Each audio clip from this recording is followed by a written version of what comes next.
نتا ناي نغو بنكم كيستخم معالتك تجمرو يصقمكم ديو بحرتا خاليت فنجال بنكم لبكم كم زوقع ويدكم كم زرعد يسمعكم ديو ليتي كتدقسونا دلكم ግን أنتم شو ولن كترفاخه ምናልባት እዚ ኩሉ ኣካላትኩም ዝህበኩም ዘሎ መጠንቀቕታ ኣብዚ ሓደ ጌጋ ነገር ኣሎ ክብል ዝትትን ዘሎ መልእኽቲ ክኸውን ይኽእል እዩ። ቡን ዓርክና ድዩ ወይ ትጸላኢና? መልሱ ኣብ መንጎ እዩ ዝርከብ። ኣብዚ ናይ ሎሚ መደብና ነቲ እንፈትዎ ቡን ከመይ ጌርና ብጥበብን ብዘይ ጉድኣትን ክንጥቀመሉ ከም እንኽእል ክንመሃር ኢና። ነቶም ኣብዚ ደው በሉ ዝብሉና 6 ወሰንቲ ምልክታት ኣካላትና ክንፈልጦምን ምልክታቶምን ብሳይንሳዊ መረዳእታ ክንርዳእን ቀለልቲ ፍትሓት ክንረኽበሎም ኢና።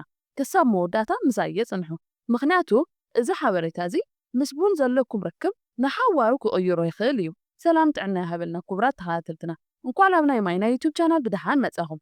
ኣብ ባህልና ቡን መስተ ጥራሕ ኣይኮነን መራኸቢ ማሕበራዊ ህይወት ስነ ስርዓት እዩ። እቲ መኣዛና ይቆልው ቡን እቲ ድምፂ ኣብ ጀበና ክፈልሕ ከሎ እቲ ምስ ፈተውትኻ ኮፍ ኢልካ እትሰትዮ እዚ ኩሉ ህይወትና እዩ። ግን ኸ ዝኾነ ነገር መጠን ወሳኒ እዩ። እቲ ንጥዕናና ዝጠቅም ዝነበረ ቡን መጠን ምስ በዝሐ ናብ ፀገም ክቕየር ይኽእል እዩ። እቲ ፀገም ድማ ብዙሓት ሰባት ነቲ ኣካላቶም ዝህቦም መጠንቀቕታ ምልክታት ከይፈለጥዎ ወይ ዕሽሽ ኢሎም ወይ ሓልፉ። ሎሚ ግን ነዚ ክንቅይሮ ኢና። ነዞም ዝስዕቡ 6 ምልክታት ብዕምቆት ክንሪኦም ኢና። እቲ ቀዳማይን ዝበዝሐ ሰብ ዘጋጥሞን ምልክት ካብ ቁፅር ወፃኢ ዝኾነ ናይ ድቃስ ምዝንባል እዩ። ሓንጎልና ኣዶኒዝን ዝበሃል ኬሚካል የፍሪ። እዚ ኬሚካል እዚ እናተጠርነፈ ክመጽእ ከሎ እዩ ናይ ድቃስ ስምዒት ዝስማዓና። ካፌን ዝበሃል ኣብ ቡን ዘሎ ንጥረ ነገር እንታይ ከም ዝገብር ትፈልጡ ዶ? ነዚ ኣዶኒዝን ዝቕበሉ መቐበልትታት ሓንጎልና ይዓጽዎ። በቃ ከም መዕፀዊ ማዕጾ እዩ። ስለዚ ሓንጎልና ድቃስ ኣይመጽእን ኢሉ ይሓስብ። እዚ ጽልዋ እዚ ድማ ካብ 6 ክሳብ 8 ሰዓት ክጸንሕ ይኽእል እዩ። ኣብ ህይወትና ከመይ ይግለጽ? ቀዳማይ ለይቲ ኣብ ዓራትና ምስ ኸድና ድቃስ ምዕባይ። ካልኣይ ኣብ መንጎ ለይትን ምትሳእን እንደገና ድቃስ ምውሳድ ምጽጋምን።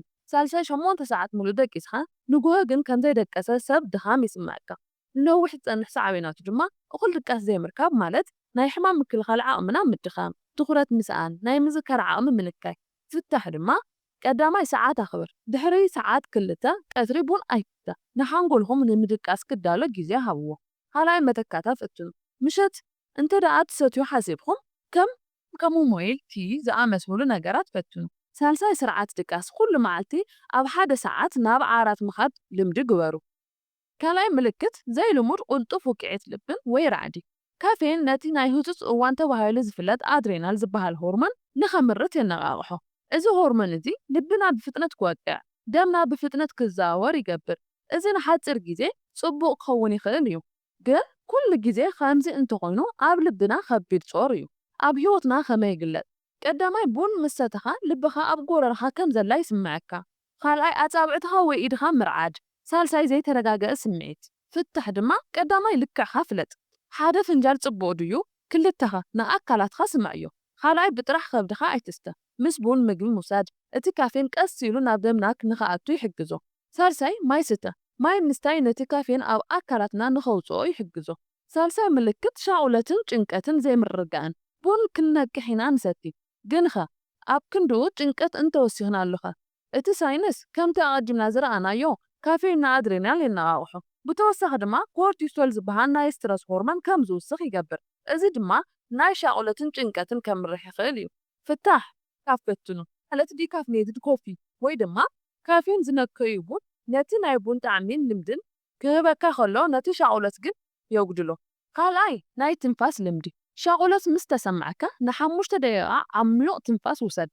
ሳልሳይ ንቁፅሪ ኣቕልለሉ።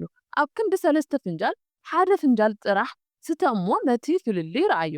ራብዓይ ምልክት ሕማም ርእሲ። ኣብዚ ሓደ ነገር ዘገርም ነገር ኣሎ። ቡን ንሕማም ርእሲ ከሕዊ ይኽእል። ኣብ ሓደ እዋን ድማ ሕማም ርእሲ ከምጽእ ይኽእል እዩ። ከመይ? እቲ ሳይንስ ካፌን ነቶም ኣብ ሓንጎልና ዘለዉ ደም ቧንቧታት ከጽብዎም ይኽእል።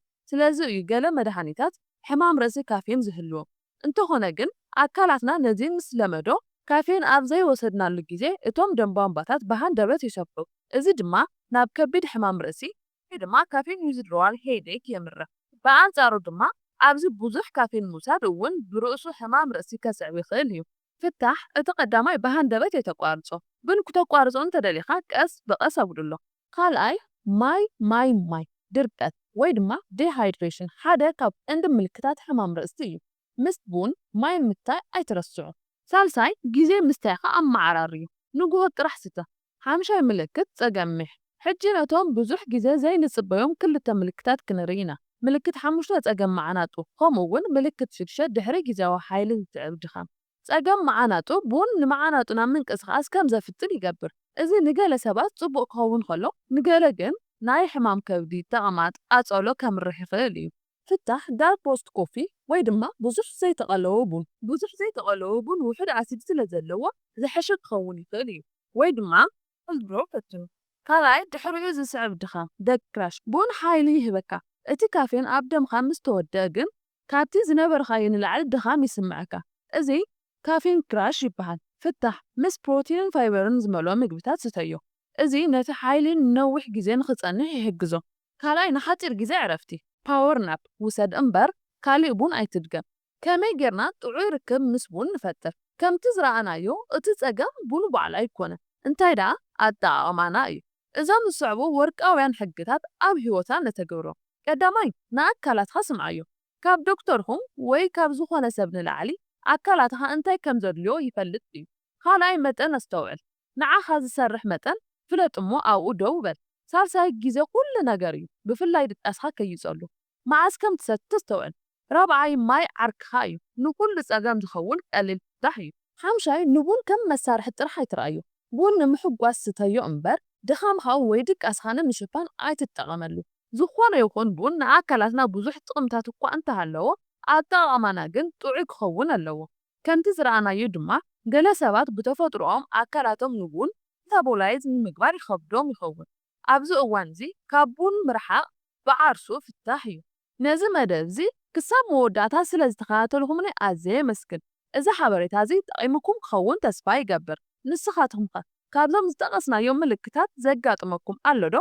ويس خالي فتحت فلتو أو كومنت كفل حسابكم وكافلوني خانزي مثلا نتعنا زملكت حبرتها نخبت حكم نازي channel لايك شير خموون سبسكرايب مقوار يترسعو أبناي لو متمرتنا تقام حساباتن بخرتاتن كم زرهوكم تسفاي يقبر أبزو أصل تقام الفيديو كساب نرخب سناي جيزي يخونا لكم